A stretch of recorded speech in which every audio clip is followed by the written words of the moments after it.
స్వామి, జీవితం విలువెంత అని అడిగాడు శిష్యుడు. గురువు ఓ నవ్వు నవ్వి పక్కనే ఉన్న గుండ్రాయిని చేతిలో పెట్టాడు. ఈరోజు సంతకెళ్ళు, రేపు రత్నాల వీధికెళ్ళు, ఎల్లుండి రాజుగారి కొలువుకెళ్ళు, ఎక్కడ ఏమీ మాట్లాడొద్దు, ఆ తర్వాత నా దగ్గరికి రా అని ఆదేశించాడు.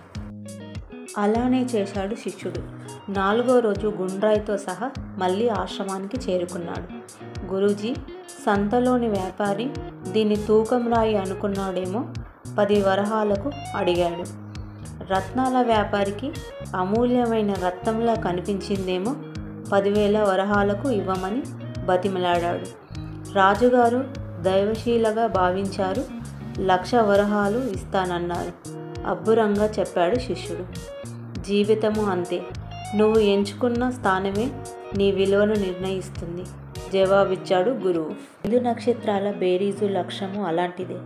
మనము ఎక్కడున్నామో తెలిస్తే ఎక్కడికి వెళ్ళాలో తెలుసుకోవడం పెద్ద కష్టం కాదు, అక్కడికి చేరుకోవడం అసాధ్యము కాదు.